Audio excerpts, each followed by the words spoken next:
falar agora a respeito de Corinthians, com atualizações importantes sobre os dois nomes gigantes especulados recentemente no Corinthians. O primeiro deles, Firmino, o segundo, Benjamin Hohlheiser. Antes de gravar esse vídeo, conversei com uma fonte super importante dentro do departamento de futebol do Corinthians de 2024 e a pessoa respondeu aos dois temas. Sobre Firmino, pelo que eu entendi, o Corinthians buscou informações depois do vazamento da notícia de que o Firmino estaria deixando o Al-Ahly da Arábia Saudita, mas recebeu a notícia de que essa rescisão de contrato está bem distante de acontecer. Segundo esse dirigente com quem conversei, a chance de o Firmino rescindir o contrato lá na Arábia Saudita é perto de zero. E a curiosidade é que essa declaração vem no mesmo dia em que outra mídia, agora da Inglaterra, afirma que pode haver a rescisão do contrato. A publicação foi do Talksport, uma conta que tem mais de 2 milhões de seguidores no Twitter, e afirma que um retorno ao Brasil ou à Europa não está descartada diante da dificuldade do Firmino em se adaptar. Segundo o dirigente corintiano, o fato de ganhar mais de 10 milhões de reais por mês é um baita impeditivo para que essa rescisão de contrato aconteça. De qualquer forma, a informação é: o Corinthians foi buscar detalhes sobre a situação do Firmino e ouviu que ele continua por lá. Então, se foi buscar detalhes, é que o Corinthians está atento. Eventualmente, se houver rescisão, podemos voltar a debater sobre o tema. Sobre Benjamin Hohlheiser, atacante de 23 anos de idade que pertence ao Estudiantes. O Corinthians tem a intenção de contratá-lo, mas essa minha fonte assegura que o jogador está fechado com o Barça. Com o Barça não, com o Benfica, desculpa.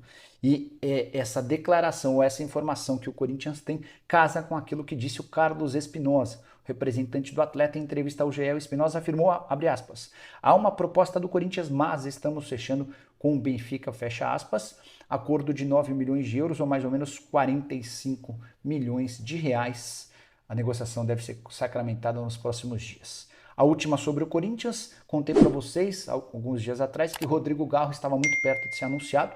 Até o pai do atleta, meio atacante do Tadieres, chegou a publicar um story com a imagem do filho vestindo a camisa do Corinthians, obviamente numa montagem, mais um indício de que o Garro vai ser sim reforço alvinegro. Já são 7 contratações e 118 milhões de reais investidos em reforços. Para repercutir duas informações importantes em relação a Maicon e sua permanência e também sobre Gabigol. É verdade que ele já se acertou com o Timão? Bora explicar em detalhes. Quero começar falando sobre Maicon. Corinthians, nas últimas horas chegou a um acordo com o Shakhtar Donetsk para um empréstimo de mais uma temporada a $500 mil ou 2 milhões e 400 mil reais. O Maicon não conseguiria se aproveitar daquela cláusula de guerra criada pela FIFA para permanecer mais um ano no Corinthians, mas também não fazia parte dos planos do Shakhtar. E diante da falta de propostas do exterior, optou-se pela prorrogação do contrato com esse pagamento de 2 milhões e 400 mil. O Mano Menezes queria muito contar com o Maicon. De todos os volantes do atual elenco, ele era a prioridade. Por sinal, esse setor vai ser bastante movimentado. Fausto Vera está à disposição do mercado, Cantillo e Juliano não tiveram seus contratos renovados. Corinthians, que já fechou com o Ranieri e está em busca de pelo menos mais um volante, Thiago Maia, do Flamengo, é aquele mais próximo de ser contratado. Com a continuidade de Maicon, o Corinthians agora busca atacantes. E aí eu quero falar sobre o Gabigol, que pertence ao Flamengo. Vários setoristas do Corinthians postaram nas últimas horas que houve um avanço significativo para que o Gabigol se torne reforço corintiano. E por avanço entendo um acordo entre o Corinthians e o Gabigol. Confesso que achei meio estranho porque conversei com o Rubão 2 dias atrás e o Rubão me assegurou que ainda não houve um encontro com os representantes do atleta, muito menos com o Gabigol. O Corinthians tem a ideia de se sentar à mesa com o Gabigol para entender as vontades dele, para entender se essa história que o Corinthians tem alimentado há algumas semanas pode ir para frente. De qualquer forma, antes de gravar o vídeo, também conversei com o Júnior Pedroso, que é o representante do Gabigol há bastante tempo, e perguntei: Júnior, é verdade que Corinthians e Gabigol já se acertaram?